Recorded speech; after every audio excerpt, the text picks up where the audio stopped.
So today is the beginning of a two-part message. I am doing a two-part message actually out of this book, Andy Stanley's book, Enemies of the Heart. If you haven't read it yet, I'm going to encourage you to read it.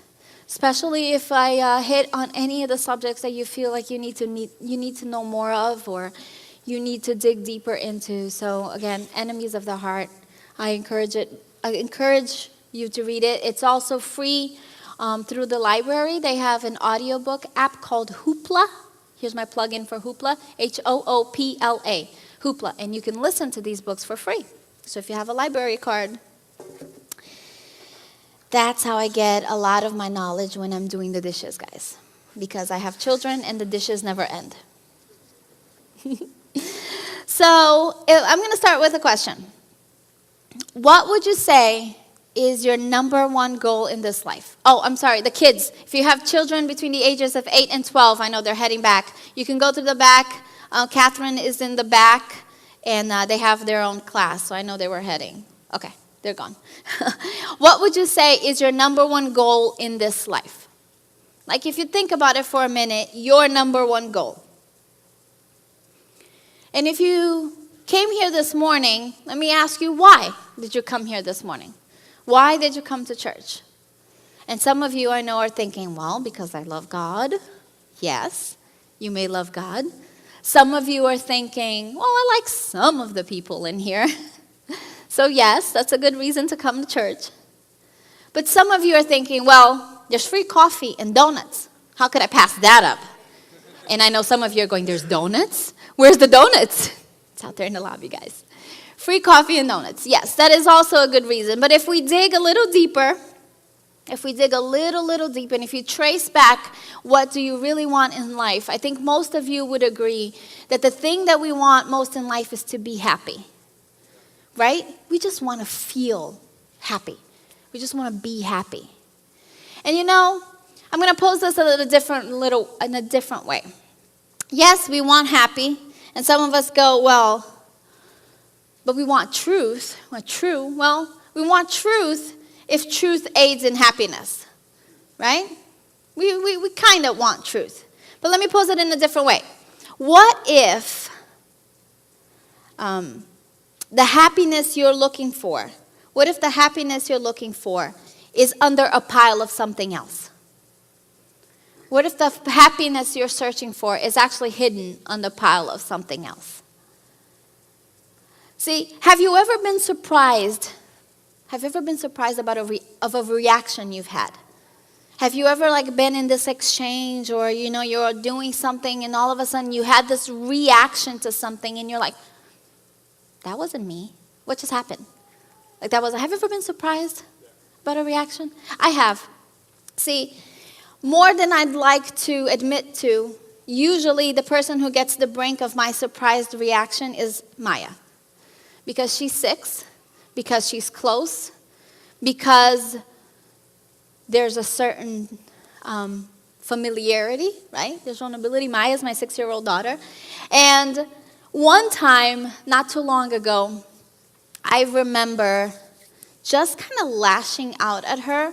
And that was a difficult season for me because I was exhausted, I was stressed, I was grieving, and I hadn't dealt with everything that was inside my heart. And so Maya had said something to me, or she had asked for something, and I turned around, and I can remember as if it was today, turned around and just said, stop! You know that overreaction? And I immediately saw in her eyes that she was kind of frightened, kind of what just happened? And at that moment, I was like, oh man, there's something going on. There's something going on. And I hurt her feelings, and I had to, turn around and say, I'm sorry, baby. It had nothing to do with you. I'm sorry, Mom, you overreacted. And I had to have that conversation. But, sometimes we have these things going on inside, and we don't actually handle them. We don't take care of them, and they come out and they spill out, right? It's almost like if you think of a sink that's overflowing and it just starts to, pile up, overflow in your kitchen. And oftentimes that's how our hearts are. And not you guys, right? You're a good Christian. This is just me, right? This is just me, right? So I want to point out that what Jesus thought about this. And so we're going to look at an account in Mark, and it's written both in Mark and in Matthew. But this one we're going to read out of Mark, and this is Jesus talking to the Pharisees, the leaders, the church leaders of the time. And the Pharisees came to Jesus complaining that the disciples weren't doing their Jewish rituals. Now, mind you, the Jewish rituals were added on rules, not God's law, not the thing that he gave to Moses, the 10 Commandments, but the Jewish rituals were like, hey, here are a few rules that if you follow these rules, you won't commit the ultimate crime. But if you stay on these, like if you follow these little rules, we'll keep you from getting there. But this is totally man-made. Like, this was not what God had commanded. But they created this, and you're supposed to follow these Jewish rules. And the Pharisees were upset that the disciples were not doing what the Jewish rules commanded. So that's where we pick up on verse 5. So the Pharisees and teachers of the religious law asked him, "Why don't your disciples follow our age-old tradition? They eat without first performing the hand-washing ceremony." I'll pause for a minute. Can you imagine a hand-washing ceremony? Okay, guys, stand on one toe. Put your hand in there. Like, there's a whole ceremony for washing hands. Just wash your hands. They weren't performing the hand-washing ceremony. Jesus replied, "You hypocrites. Isaiah was right when he prophesied about you, for he wrote, 'These people honor me with their lips, but their hearts are far from me. Their worship is a farce, for they teach man-made ideas as commandments from God. For you ignore God's law and substitute your own tradition.'" Now, Jesus here in the next few verses goes on to explain, give an example of what is a God commandment and what they're doing and how they're not doing what God's law actually says, and they're doing their own thing. But then on verse 14, he says, "Then Jesus called to the crowd to come near and hear. 'All of you listen,' he said, 'and try to understand. It is not what goes into your body that defiles you. You are defiled by what comes from your heart.'" You are defiled by what comes from your heart. See, these religious leaders had created rules upon rules upon rules. But the reason these rules existed wasn't because they wanted to follow God's commandments. They created rules because it made them feel better. Because if you follow these rules, they like their status. Like, I do everything that's right. It was a self-righteous mentality. I do the right things, you do the wrong things. It was a way of putting a separation between them and everybody else, right? It wasn't to follow God's commandment. It was for them to stand out. See, the law of God was created because of God's grace and God's love for his people. And they were creating measuring sticks. That's all they were doing.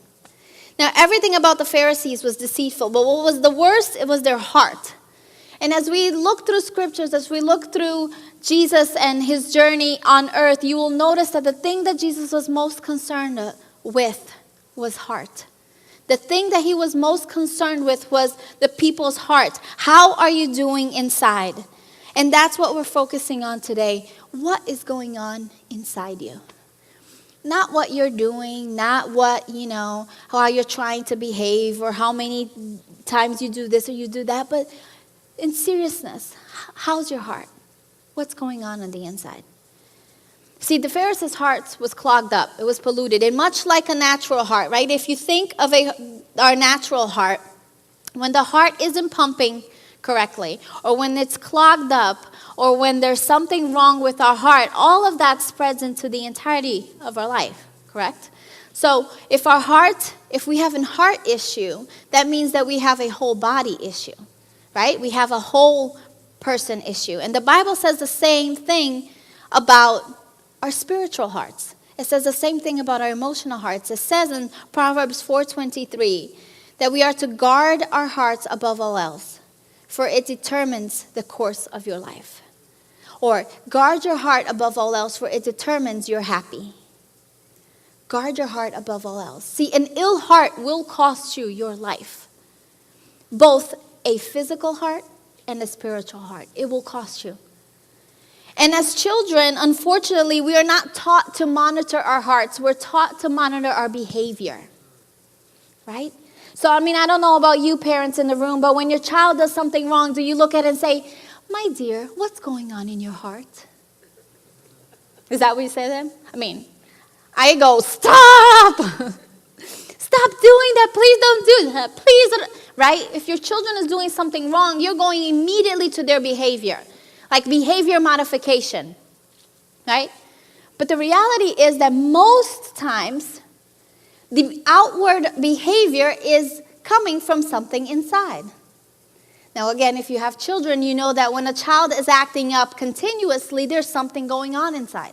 They're not getting enough attention, or something is up, and so they keep trying to get more of your attention by behaving badly, because that's when you turn to them and talk to them. If they're doing well, if they're just sitting and chilling, they're fine. You kind of, right? You tend to just leave them alone. Now, if you're married in the room, you also know that usually in marriage, when there's tension, you have to get to the heart of the matter, because the behavior is not going to change on its own.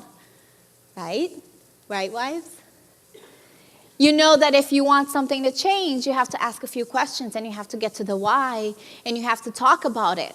You can't, if your husband or if your wife doesn't want to be home anymore, and they're being less and less and less home, for you to be fighting and nagging and screaming and complaining will not get your spouse to be home more often. It will cause them to be away more often. If you want them to be home, you have to make it a pleasant environment, which means you have to deal with the issue. Correct? So behavior modification doesn't actually do anything. Behavior modification does not, it's like placing a Band-Aid on a gushing wound. Right? It'll continue to bleed, and eventually will cost you something.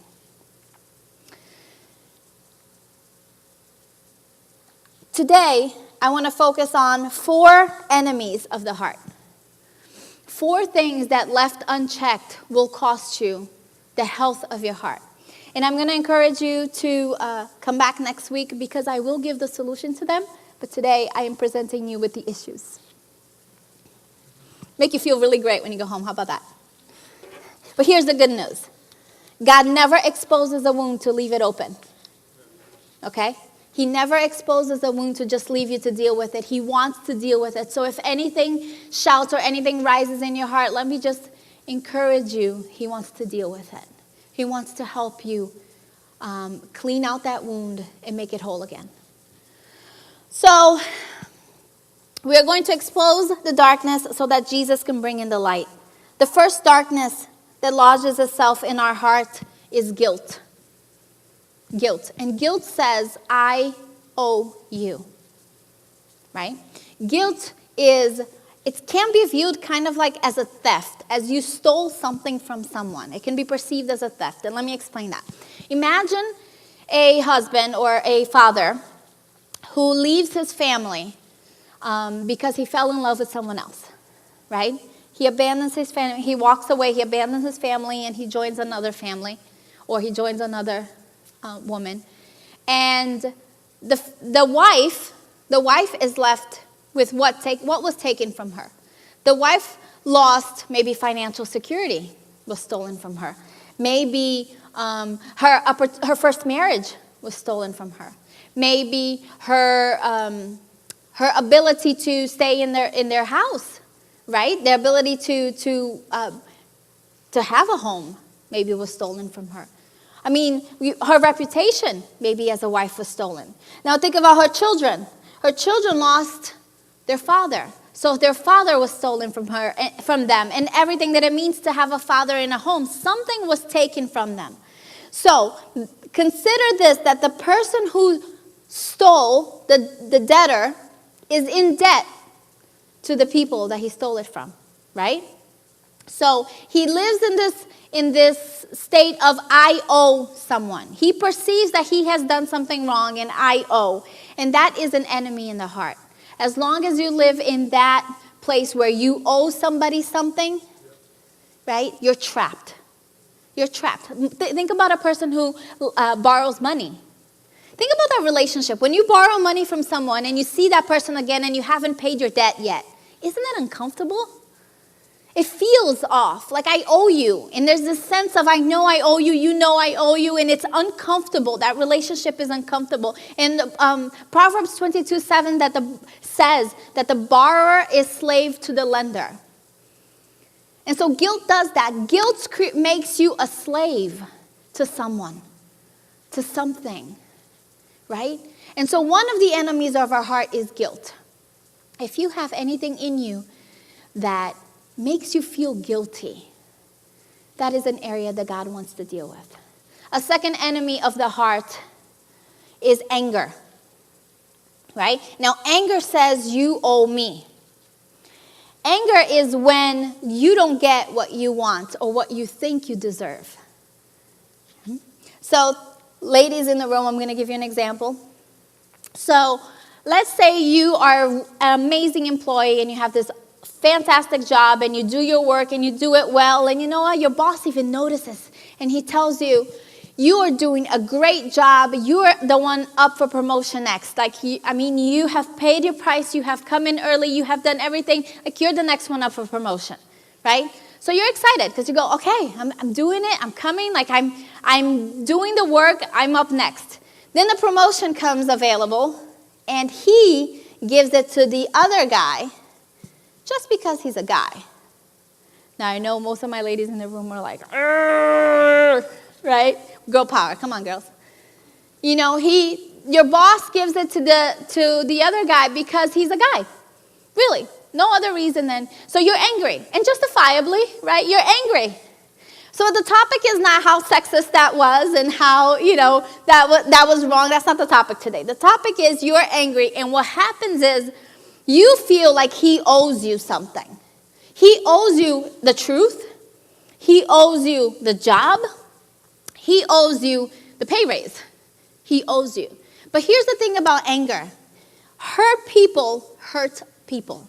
We've heard this before.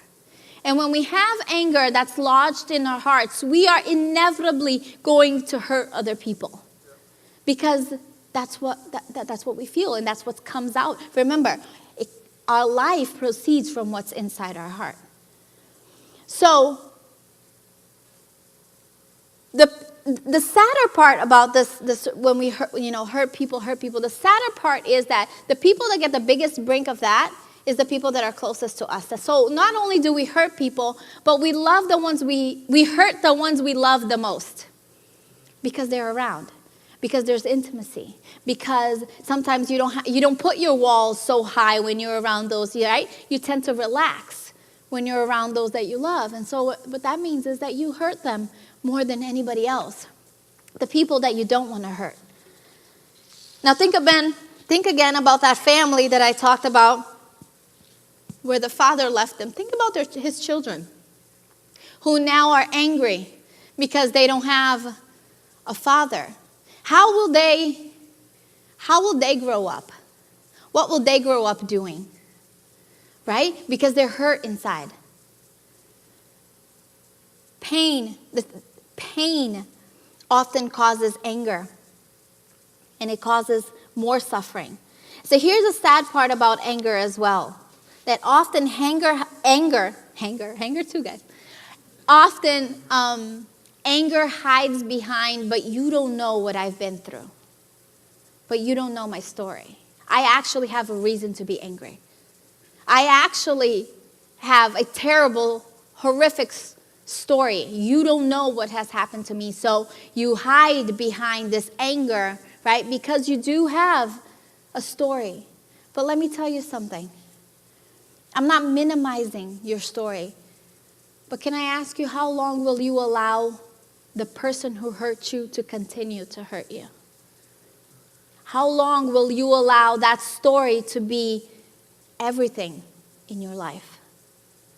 Because when we harbor anger, we allow the person who originally hurt us to continue hurting our future relationships, hurting our future endeavors, hurting our future self. So I'll ask you, how long will you allow the person that hurt you in the past to continue to rob you of your future? I know it sounds mean, but consider it for a moment. I'm not justifying it. I'm just saying, maybe it's time to move forward. The third enemy of the heart is greed. And greed says, I owe me. Now, greedy people believe they deserve every good thing that has come their way. Greed says, I earned it. I put in the work, and I earned it. The thing about greed that distinguishes itself is that greed disguises itself, right? Oftentimes, we don't know we're greedy. Greed has a way of hiding even from ourselves, even from us. But let's process this for a moment. Greedy people talk and worry a lot about money. Greedy people are not cheerful givers. Greedy people are reluctant to share. Greedy people are poor losers.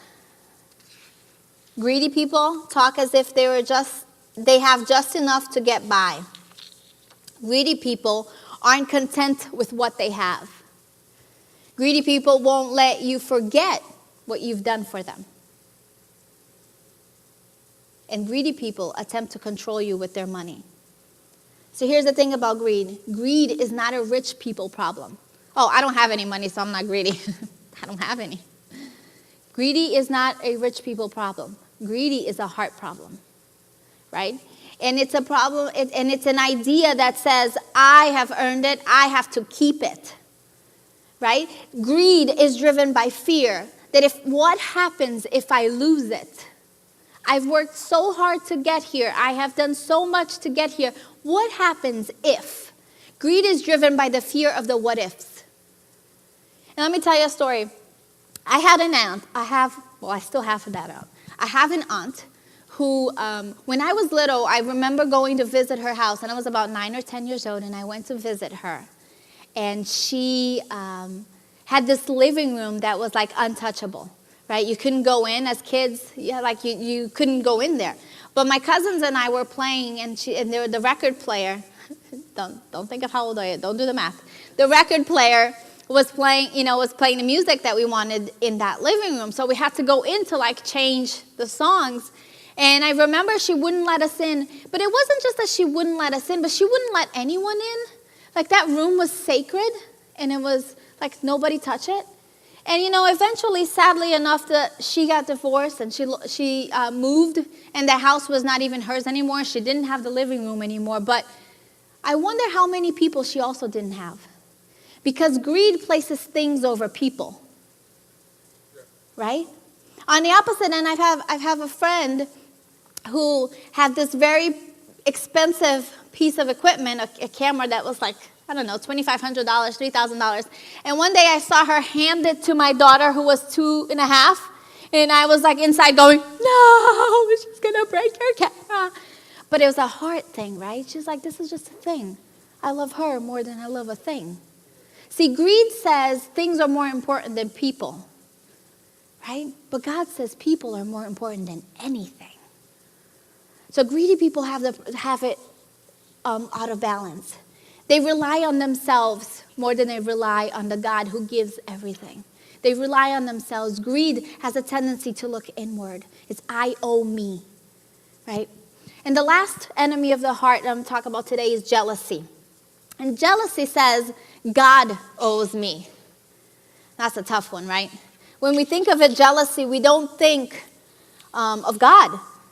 When we think of jealousy, we think of people. Like I'm jealous of someone else, right? But let's track this down for a little bit. So your neighbor bought a new car, and you're jealous of his new car. Sorry, guys. And you're like jealous of his new car, and you think, I want that car. But if you track it, do you really want his car, or do you want one just like his? Like, you can have his car. I don't need his car. I just want a car just like his. Or think about, your best friend who is like a size 4. And you're like, man, I'm jealous because I wish, I don't fit into the size 8, And so you get jealous of her, but you don't want her body. You want yourself to be that size as well. See, jealousy actually has a component of God in there because it says, God, you owe me. Like, if you gave it to them and you can give everything to everyone, why don't you give it to me? See, my problem is not that they have it. My problem is that I don't have it too. Right? Jealousy is a problem with the Creator, the one who gives, because he can give at any time. Why are they blessed more than I am? So my problem is not actually my neighbor. It's not actually my sister. It's not actually my friend. It's not them. The problem is that I don't have it too. They can have whatever as long as I have. So jealousy is a God problem. It's a God. Why do I not get? What makes them better than me? See, Jeremiah 17, verse 9 and 10 says that the human heart is the most deceitful of all things and desperately wicked. Who really knows how bad it is? But I, the Lord, search all hearts and examine secret motives. And I give all people their due rewards according to what their actions deserve. See, the psalmist David wrote in Psalm 139, verse 23, "Search me, O God, and know my heart. Test me and know my anxious thoughts." My encouragement to you this morning, although I'm sure you're like, are you encouraging us? My encouragement to you this morning is that it's time to take an honest look into our hearts and see what has piled on in our hearts that is preventing us to live the life God has designed us to live, because God does want us to be happy. He does want us to be happy. He does want us to be joyful. He does want us to have peace. But sometimes our hearts get cluttered with other things. The emotions pile on, and our hearts are no longer pure. And the psalmist is teaching us to say to God, hey, God, you test the hearts. Your word says, you told us that you test it, that you search hearts, that you examine secret motives. Will you do it for me? Will you search mine? What is going on inside me that maybe I don't know?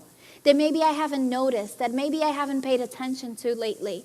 But maybe there's something going on inside of me that's preventing me to live the full life, the free life that you designed us to live.